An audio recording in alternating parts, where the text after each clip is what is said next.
Monday morning started off just like any other, except that Julia started the day off by wetting her diaper as soon as she got out of bed.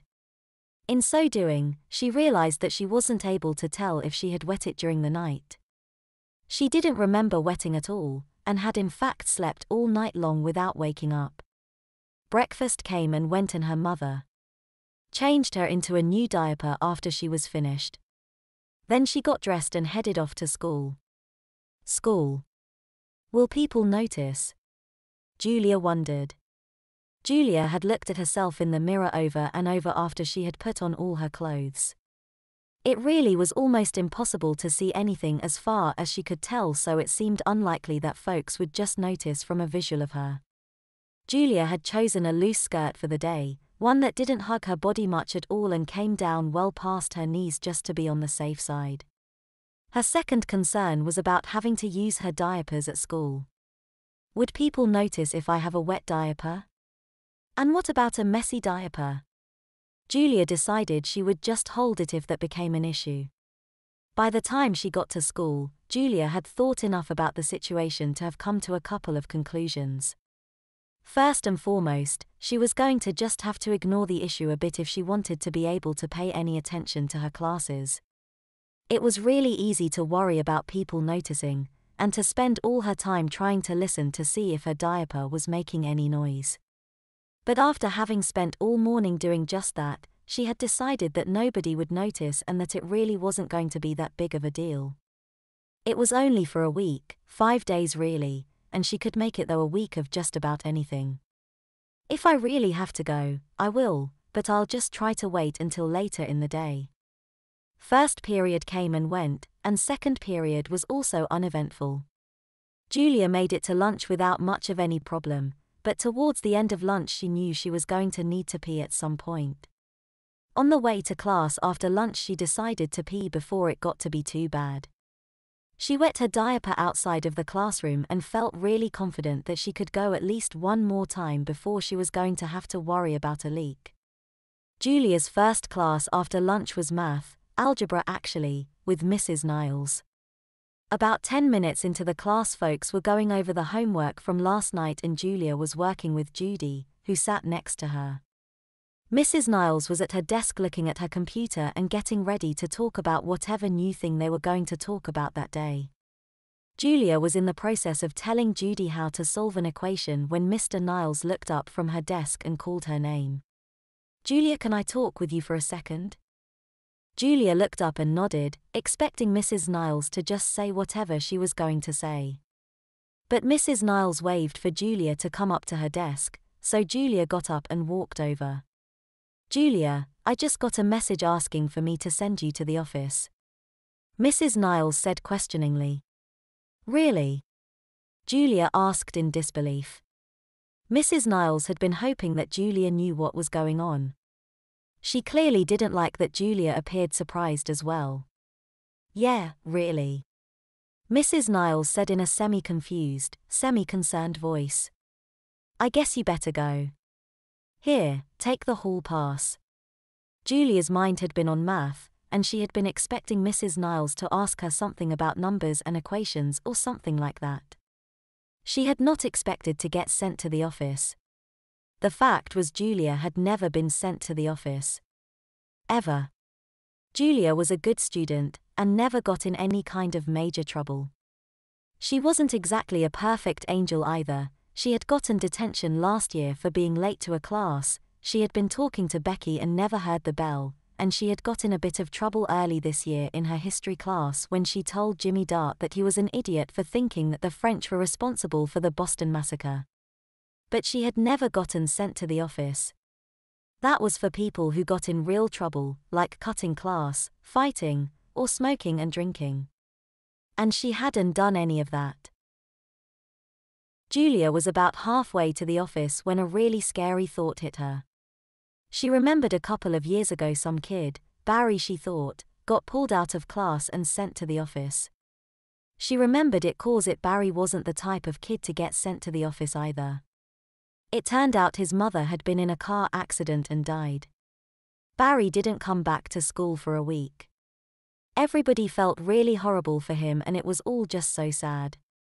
Julia thought about the possibility of something like that, and it really terrified her. She spent the rest of the trip trying to convince herself that there was no way it could be something like that. When she got to the office, it occurred to her that she had no idea where she was actually supposed to go. She saw a door that said "Front Office" and decided to try there. Inside the door was a desk with a woman sitting behind looking at a computer screen. She had her hair up in a bun and wore half-moon glasses. She stopped her typing and peered over the top of her glasses at Julia. "Can I help you?" she said without a hint of expression on her face. Yeah. Julia started a bit nervously. "I was told I had to go to the office." "And what's this for?" the woman asked. "I don't know actually." Julia's response threw the woman off and she actually sat up a bit and smiled. "Oh, well, let's take a look quick. I'm sorry, I don't think I have seen you before. What is your name?" "Julia." "Okay, Julia, do you know your student ID number?" Julia, always good with numbers, had long since memorized her student ID number, even though she hardly ever used it. She recited it back to the woman. 024768, the woman typed in some numbers, and clicked the mouse a few times. She read and nodded to herself. "Yep, it says here that Mrs. Barnard needs to see you. Her office is past my desk down the hallway on the right." The woman pointed to a hallway past her desk. "Oh, okay. Thanks." Julia felt a bit of relief and a bit of further confusion. The good news was that Mrs. Barnard was not Mr. Trumbull, or Mr. Wood, the assistant principals. Julia knew that when you were in trouble you went to see one of them. The bad news is that she didn't know who Mrs. Barnard was. In fact, she had never heard that name before. What she really wanted to know is if Mrs. was one of the counselors. She didn't think so, but the school counselors tended to change over pretty quickly. Julia figured that if somebody was going to tell her bad news it would be a counselor. She started thinking that maybe it would have been better if she had been sent to Mr. Wood. But as she walked over to the hallway intersection she saw a sign that read, "Counselors," that was pointing to the left. The lady behind the desk had said to go to the right. This is getting strange. Julia walked down the hallway, which turned out to be quite short. There was only one door at the end of it and there were a couple of chairs on the side of the hallway across from the door. Julia looked at the place where the office sign would normally inform you about who worked on the other side of the door. But the sign was missing, and in its place was a printed piece of paper taped to the wall. The sign just said, "Mrs. Lisa Barnard." Julia tried the door but it seemed like it was locked. Thinking that maybe the handle spun the other way she gave it another try, and in so doing confirmed that it was in fact locked. But apparently the noise she made had alerted somebody on the other side. "Oh, sorry, I'm coming," said a female voice. The door opened and Julia found herself looking at a woman, probably in her late 30s, who was dressed in jeans and a button-up shirt with pockets on the front. The woman smiled and held the door open and looked at Julia. There was a moment of silence that dragged on to the point of being a bit awkward. Julia finally spoke up. "Are you Mrs. Barnard?"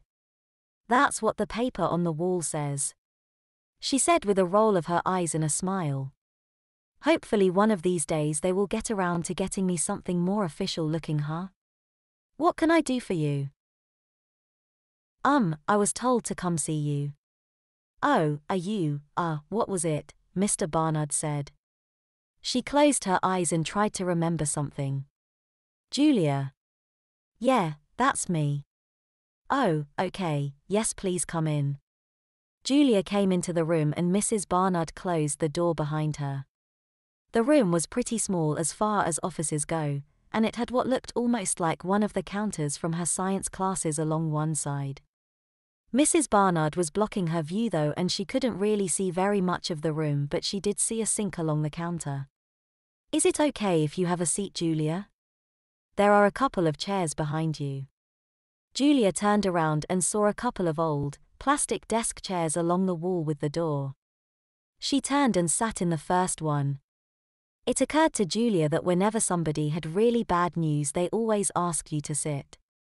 Mrs. Barnard grabbed a clipboard off the lab bench and came and sat next to Julia. She glanced at the clipboard and nodded to herself and then turned to look Julia straight in the eye. "I'm sorry, let me introduce myself since we haven't met before. My name is Lisa Barnard," she said as she extended a hand to Julia. Julia shook her hand.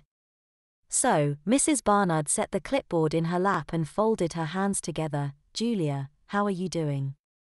Is everything okay with you?" Julia didn't really think anything had happened to her parents, but she hadn't been able to rule it out, so she was still thinking along those lines. "What do you mean?" "Well, I got a message earlier today. I have been trying to get in touch with your mother, but she hasn't been answering the phone. Do you know if she has a cell phone?" Julia had been calm up to that moment. "This can't be happening." "Yeah, she does." "What's going on? Do you know the number?" Julia quickly recited her mother's cell number. Mrs. Barnard looked at her clipboard. "Well, okay, that is the number I have for her. Is she normally good about answering it and returning calls?" Julia knew that her mother in fact had a horrible habit of not answering her cell phone. Julia wasn't even 100% sure that she knew how to check her voicemail. Maybe that was all that was going on. Maybe not though. Well, she isn't always the best about it really. Is she okay? I mean, what's going on here? Did something happen to her? Mrs. Barnard looked up at Julia and in a second or two picked up on Julia's fear. "Oh, no, everything is fine. This has nothing to do with your family or anything like that. I just wanted to talk to her." "You wanted to talk with my mother?" "Well, yeah, I was hoping to talk with her before I talked with you, but I wasn't able to get in touch with her. But it's not a big deal, we can just talk about this right now." Julia felt a wave of relief in hearing that this had nothing to do with her family. "So, tell me Julia, I know we haven't met before, but how is everything going with you?" "Me?" Julia thought about what Mrs. Barnard might be looking for. Maybe this was one of those counseling sessions where they check in to see if you have friends and stuff. Julia had heard that after some of the school shootings and stuff that had happened in other parts of the country, that school were trying to do a better job of talking with students and trying to prevent kids from going nuts. That would explain why she had the temporary name tag thing on the door. "I'm fine, I guess. Has anything changed recently for you? I mean, have you started having any problems or anything like that?"